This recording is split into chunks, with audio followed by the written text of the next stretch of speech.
Good morning, goddesses and gods. Any that may be attending. You're probably hearing me like, shuffle my oracle deck and card. Oh, that was very crone-like, wasn't it? So one of the recurring themes lately for me, and it feels like the arc of this last year has been around support. And this is something I've been thinking about for all of us too. Just, we've been in various stages of lockdown and pandemania for the last, over a year now. And so for those of us, especially intuitives, empaths, sensitives, but really everybody, nervous systems are rubbed raw. We've had to learn how to, it's like as humans, of course we resist change, like duh. And hey Andrea, welcome. What have we seen more than anything? I mean, like, if I have to read the word unprecedented one more time, I'm going to throw up, right? Like, yes, unprecedented levels of anxiety, of change, of like rapidly having to pivot your lifestyle, your business model, suddenly, just myself as an example. My business has always been online, so that didn't change that much, but spouse who was commuting to work every day back home, my daughter who is in college, like suddenly all of her classes are virtual, right? So it became this whole thing of negotiating boundaries at home. How do we get what we need to get done without stepping on too many toes? And then, I don't know about you, but as a mother, as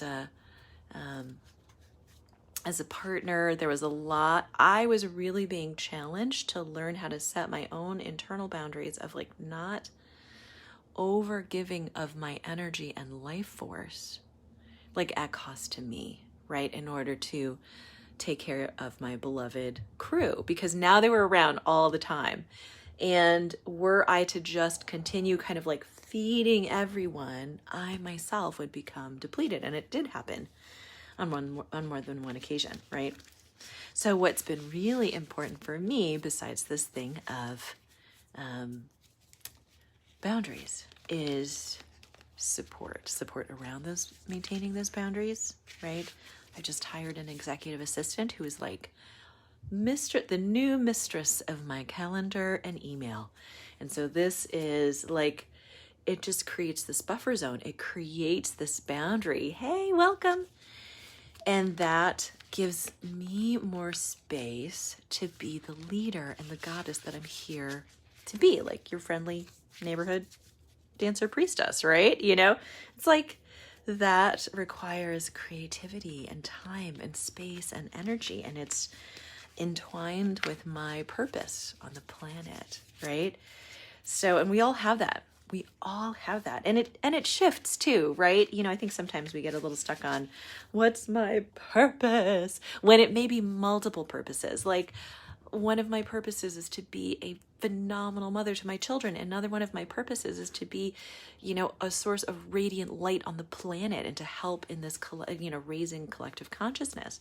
Another is to be a channel for Divine Mother and to help to balance sacred feminine, right? So our purpose is as unique and multifaceted and multidimensional as we are, okay? So I wanted to talk about support, and it's really interesting. I was like, why am I not talking about support yet? But it's like, these are all the things that are going on. We require the support in order to have boundaries around our energy and time, whether that support is automated, like a scheduling system, like let's say Acuity or Time Trade or Calendly, one of these, where you just embed certain laws that say, yes, you can book time on my calendar, but only on these days, only between this time and this time, right? Especially when we're new in business, we can be very available. And But after a time, it's like, oh, I can't be so available.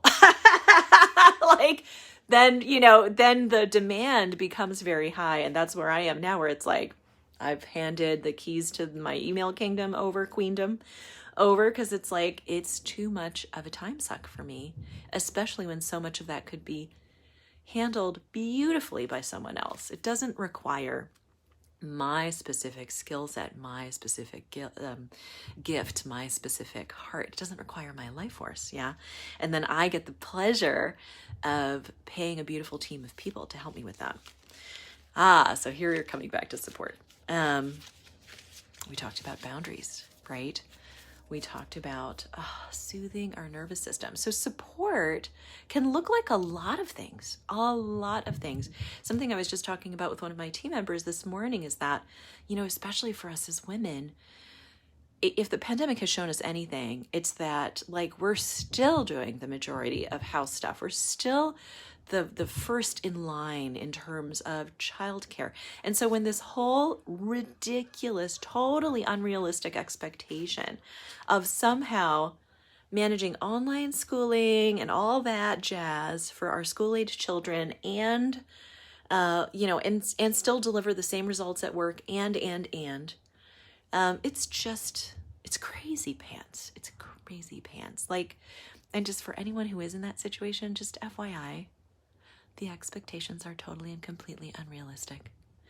And something needs to give in that, and be so compassionate with yourself. And, here, now is the time. I feel like now's the time to ask for support, was the end of that thought. And I feel like this is a part of why this is happening. Like, there's so many things that are coming to the surface to be healed right now. Am I right? All of the isms, all of the old paradigms, right? Patriarchy, racism, homophobia, transphobia, you name it, all the phobias, all the isms, all the schisms. So last millennia, right? We are evolving to be a society where all perspectives are valued. Oh, girl, Yvette, I feel that. I constantly feel like I'm drowning. Oh, honey, I'm sending you so much love, right? You are not alone. You are so not alone. I can't tell you how many women, and sometimes that woman is me, how many women I've talked to that are like, I'm going bazonkers. This is crazy. And then the reality is, it is crazy. And I also feel like it's happening right now, not to us, but for us, which can be hard to embrace when you're drowning. It's like, right? But this is the only thing that has gotten me through the toughest shit in my life, and there's been a lot of it, is knowing eventually, first go through do the temper tantrum first, right? Just let's be real. Take a moment and be like, this is fucking unfair, okay? This is bullshit. Like, curse, punch a pillow, dance to some music, like whatever you need to do to move through the emotion. The emotion is real and it's valid. And so I'm not saying to bypass it in any way, shape, or form. What I want you to do is to integrate it, because it's just energy that's available. And those feelings, they are information. They are messages from your soul, from your body. That's like, this is untenable. Something has to shift. So this is why this week's message around support, I feel, is so important, because this is the only thing. We have never been meant to do it alone. Nothing. Whether it's raise our kids or run a business or, heal the environment or whatever you are passionate about. End patriarchy. Right? It's like whatever is your driving flame. And like I said before, there will likely be multiple. Okay? We are not one-trick ponies. Especially not the goddesses in my circle. We got a lot going on. We are multidimensional geniuses. Okay? And because of that, and because of our culture especially, right? of this whole thing. You know, this was one of the things that kind of evolved with, there was like patriarchy and then the response to patriarchy through feminism. And I am totally 100% a feminist. And what happened societally was like, anything you can do, I can do better. Anything you can do, I can do better than you.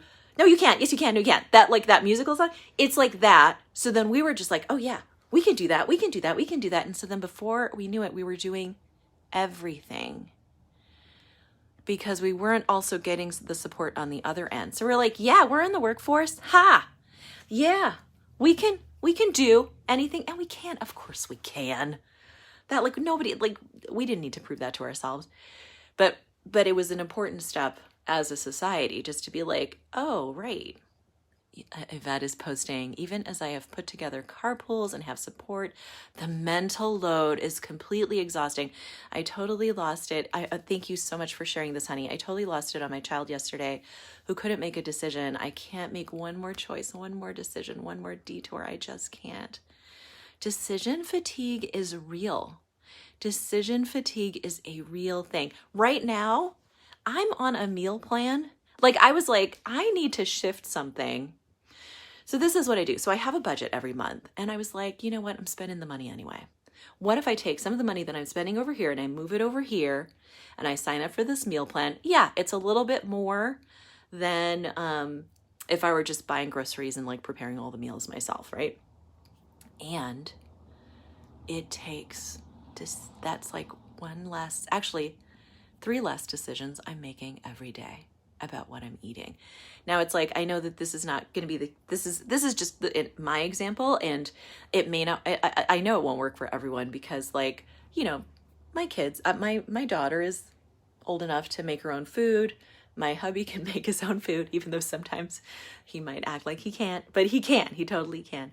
Not feeling like a genius. I hear you. I know I'm not alone. I'm just wiped the F out. Oh, I am beaming you so much love. And you know what's dropping in, and this may, however this is possible for you, what's been working for me is reclaiming space and time for me, for my self-care on my calendar, in my day, as part of my routine, and at an unsurpassed level. And I'm actually looking to like do it even more. Because here's the thing, it's like we're exhausted because we're depleted, because we're continuing to give, but we don't have enough time to replenish. And we, of course, live in a culture and, you know, are surrounded by families that we've trained to expect us to be on for them 24/7. I mean, when our babies are infants, we gotta be, right? But then everyone gets used to that and they're just like, oh, I need you right now. I need you right now. I need you right now. And it doesn't matter how tired you are or whatever.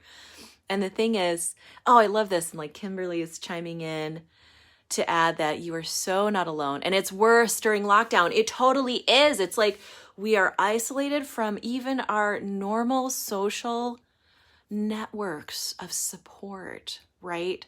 So it's like, how can we call in support virtually in any way? And how can we, even this, like this, right, this sacred space of being like, this is a safe space to be like, holy wow, this feels really cruddy. What do I do here? You know? And just having a space and a circle to say like, like to get that off and out and just to say it aloud, you know? Yeah, this is the reality. We're wiped out. Everyone, oh my God. I talk to clients all day long. I talk to people all day long. I can't tell you how many moms especially, we get to talking, they're like on the verge of tears. They're exhausted. We're exhausted, okay? And so this is, I find myself the same thing, completely and totally exhausted and depleted. And we often think of self-care as something added. Oh, there's a big shift that needs to be made, right? And I know Kimberly and I have had this conversation too around, it's not just filling up the cup so we can do more, right? This is how we looked at it. Oh, I'm going to take a little time off so that I can come back and really hit it at work. Oh, right?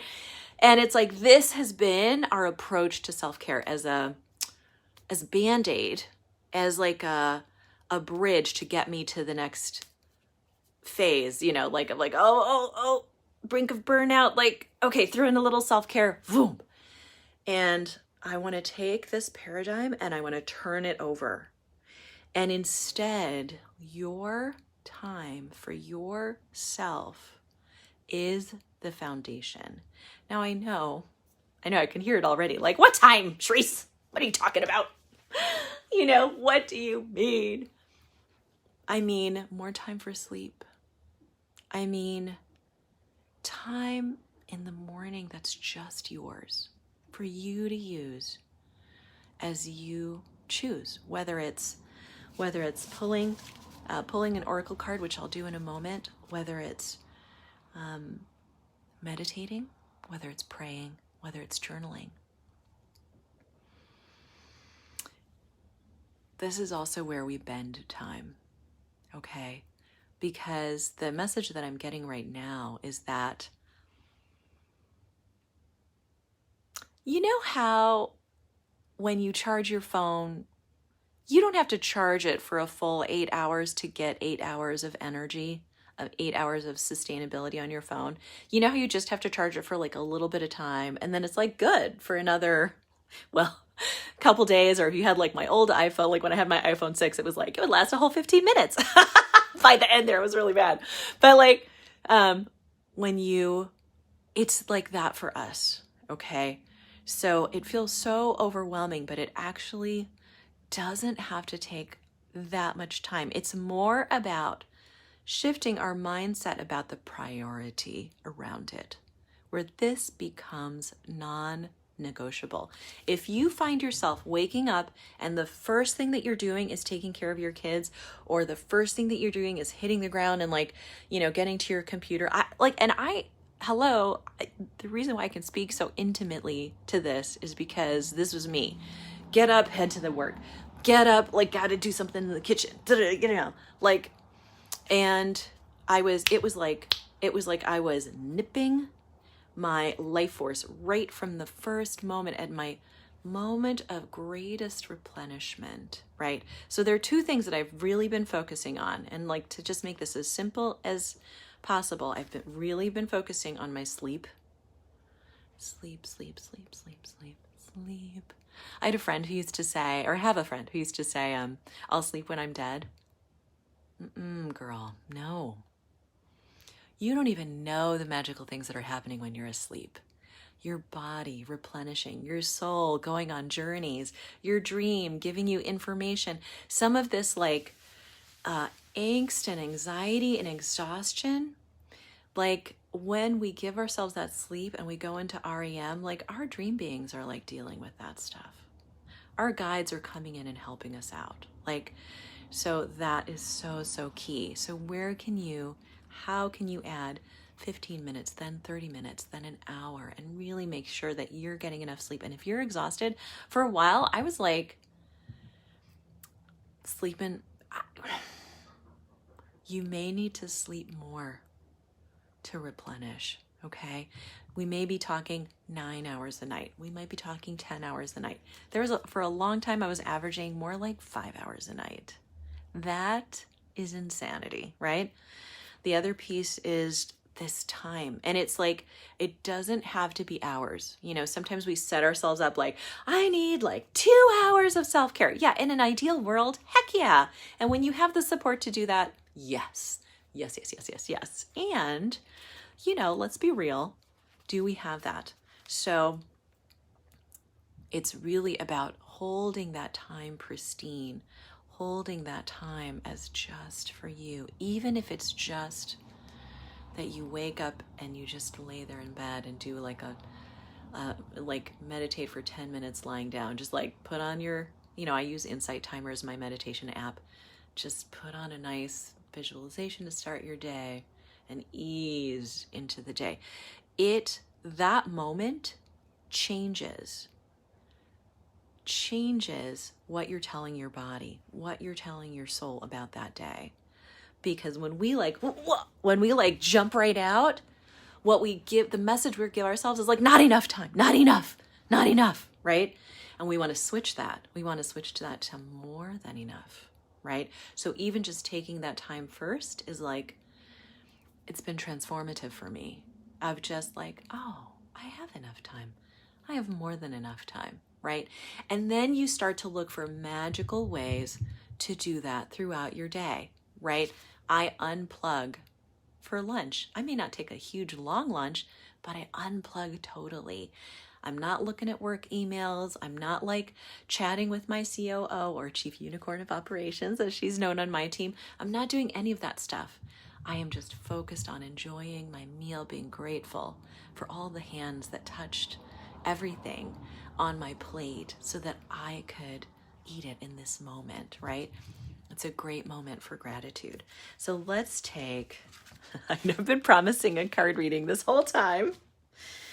Let's see if there's any extra insight or guidance that wants to flow through around this idea of getting the support that we need right now. Hey, Anya, welcome. Isn't this perfect?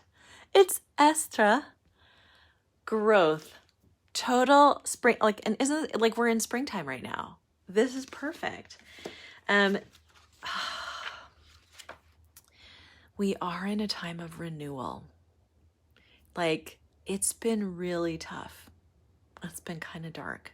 And just like, okay, this is the message, right? There's a couple messages embedded here. One is that life is cyclical, okay? So even when things are really rough, even when things are like, oh, this is really hard, I don't know how I'm going to get through this, just know it's temporary. It's temporary. Oh, great, Yvette, I love this. I love you, darling. You're so engaged and interactive. So true, I haven't worked out in 2 weeks, and today I hit the elliptical for 20 minutes before the day started, and I feel better, right? Not as on edge as I've been lately. I needed the me time, right? Like, this is like, can I just say, I resisted meditating for the longest time. That might strike you as funny, since I am now someone that literally guides people through meditation. Like, if you're in my group, so like, you know that I've got guided meditations in here. And if you haven't seen them, you know, just do a little search, and I'm looking at putting together some more, figuring out how to get that to you in a really great way. But I resisted for the longest time. But this is what I found out, is that even 5-10 minutes made such a huge difference. We can find that. We find that time to play Candy Crush. We find that time to, like, you know what I mean? It's like, oh, I'll never forget something Elizabeth Gilbert said when people would come to her and they'd be like, I don't have time to write my book. I don't have time to do the thing. And she's like, if you were having an affair, you would find the time for your lover, wouldn't you? And we were like, oh, but isn't it true? Isn't it true that, like, if we're really motivated, we will find the time? And so this is like an affair with yourself, right? That sounds weird, but it's true. It's like, we need to love ourselves first and take care of ourselves first. And it will so help. It will so help with those raw, rubbed nerves, because all of our nervous systems are shot right now. And what self-care does, it lubricates you. It just does. Any little bit of self-care, maybe it's a few more minutes in the shower than you really need, where you're just paying attention to how good it feels to have warm water or cold water, whatever floats your boat, running over your body. It's 5 more minutes in bed in the morning, not hitting the snooze button, but intentionally, consciously just being, I'm going to take a moment to just breathe and be in my body. It makes such a difference. And I love, Yvette, what you're saying is like so key. If it can be like some physical activity, oh my gosh, this is amazing. So like something I do when I'm on the phone with a friend or what have you, where I'm, you know, it's not like a business meeting where I got to be taking notes or something. I'm walking. Anytime I can, I'm like moving while I'm doing that, right? And I even have a, here, I'll show you. I've got one of those stand-up desks, right? So that throughout the day, I can like lift my desk up, I can be standing, I can be seating, and it's just a way to just shift and move and shift your perspective throughout the day and just keep engaging with your body, who is such your partner in this, such your partner, like even just breathing, right? When you're about to pick up the call to make that next call, like set aside 5 minutes to like breathe, or go for a quick walk, or like run up and down your stairs, or just do something that's like disrupts the pattern, disrupts the cycle of depletion. Because you know what? That is also so last millennium. We are done as women giving up all of our life force to everyone and everything else. Done. We have shit to do on this planet. Like, we have other things to do, not least of which is be happy and fulfilled, right? Like, this is what I know to be true. When I'm happy and fulfilled, I am a much better mother. I am a much better spouse. I am a much better CEO. I'm a much better everything, because I'm so filled up. I'm like, I just come with joy to everything. They're just like, wow, mom's in a good mood, right? You know? And when I'm depleted, they're like, quick, throw chocolate and run, you know? It's like, just, we are better human beings when we give ourselves this gift of time and care, right? It's just how we're wired. So is there anything else that Esther wants to tell us besides, you know, keep in mind that these are cycles. Nothing is true forever, right? And we always have, and this too, like we always have opportunities to shift. There's no such thing as too late. There's no such thing as like, I'm too far gone. Never. So Esther is, or Yoster, sorry, is the Germanic goddess of fertility, agriculture, and spring. You know, we of course recognize the name of the holiday Easter that we know so well. So she was celebrated with the ritual lighting of dawn fires as a protection for the crops. Think of that morning time as your protection time for the day, right? And I think I have like a protection meditation in there. If not, I'll put one in the group. She symbolizes springtime, new growth, and rebirth. Once, when the goddess was late in coming, a little girl found a bird close to death from the cold and turned to Yoster for help. A rainbow bridge appeared, and Yoster came clothed in her red robe of warm, vibrant sunlight, which melted the snows. Spring arrived. And because the little bird was wounded beyond repair, Yoster changed it into a snow hare, who then brought rainbow eggs. Okay, this is bizarre. As a sign of spring. Oh, rainbow eggs. That's why we paint eggs every spring. Oh, that's so cool. I didn't know that. As a sign of spring. And it's funny, I've read this before, but I didn't remember that. As a sign of spring, Yoster instructed the little girl to watch for the snow hare to come to the woods. So Yoster comes into your life with her springtime message of personal growth. It is time to open to things in your life that facilitate growth, development, evolution. And yeah, yes, this too is this switch in belief around self-care as being palliative versus generative. Does that make sense? We're not fixing something with self-care. We're not fixing the depletion. We are filling up so that we can create. We are filling up so that we can be more of who we are on the planet, because the planet needs you. Your children need you. Your partner needs you. The world needs you in your fullest, multidimensional, multifaceted genius expression. Even if you don't feel like a genius, you are a genius, okay? So, oh my gosh. So yeah, ooh. This is really cool, because this is reminding me of something I've been doing for myself too. Is there a class or workshop you've been wondering if you should take? Do it now. Is there something new that you want to include in your life? Let it in now. Have you just gone through a period of stagnation and lethargy where nothing seemed to be happening? I don't know. Can anyone else relate? I mean, hello, winter, Midwest. It's been tough, okay? Yoster says that wholeness is nurtured when you embrace experiences, risks, and occasions that cause you to stretch. The stretching promotes your growth. So what would be a stretch for you? Would it be a stretch to meditate every day? So this was reminding, something else that I've been doing is like nurturing my creative self. So for a long time, I put all of my creative energy into my business, creating for my clients, creating, like just everything went into that. Everything went into like for my family, for my business, for, other people. And I kept getting this message like, don't you want to play the piano again? Wouldn't you want to just like see what that feels like? I played piano for 10 years when I was a kid. And in fact, like by the end, I was like competing. I was learning some fancy stuff. And it seemed like such a frivolous idea. Oh, don't you want to, I would get literally like, it would just be like, oh, I kind of want to paint. Listen to those little voices. That was, hey, my becoming a professional belly dancer back in the day was just me listening to a little voice that said, hey, don't you want to take that dance class? You've been wanting to.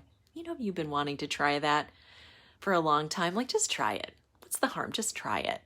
And it's not to say that you're going to try something and then it's going to become, you're going to become like a nationally awarded belly dancer, which is what happened to me. I didn't mean for it to become my vocation, but it really, I discovered something that really lit me up. And it was only because I listened to that tiny little voice that was like, you're like flipping through the Park District catalog, or you pass by a flyer at the cafe or whatever. You see a little something, an ad online that just reminds you like, yeah, I've been wanting to learn more about past lives. I've really been wanting to learn more about, the energy centers of my body, the chakras, like, or, gosh, I've really been intrigued by this new way of eating. You know what I mean? Whatever it is, like, it's going to be different for all of us. And you'll know it by the way it kind of tickles, the way it's like, oh, that could be fun. And you'll notice your inside ego that's trying to protect you are wonderful. Mine is named Edna, and her job is to protect me. And I appreciate that so much. But, when we're trying to try something new, that's when Edna, for me, will chime in and be like, I don't know. Do you know, that sounds kind of scary. I don't know. You've never done that before. I would not recommend. Right? Pay attention. That voice will come up and just go like, I'm curious. Stay curious. This is how we get around the ego. This is how we massage the ego. Be like, thank you, ego. Thank you so much for that warning. And I just wonder what might happen if I did. I mean, it's a class. Psh, what could happen? 10 years later, professional belly dancer. No, but seriously, like, follow the little inkling. Follow the little, follow your desire. Okay. They're not accidental. They're very often messages from the deepest part of your soul, from your inner child who wants to play again. So pay attention, and give space for that. Give space for that. So, all right, my loves, beaming you so much love. Yes, it has been and continues to be so challenging. And there are ways to maintain our energy and our wholeness throughout all of this. From my heart to yours, I love you. Take what you need and pass it on.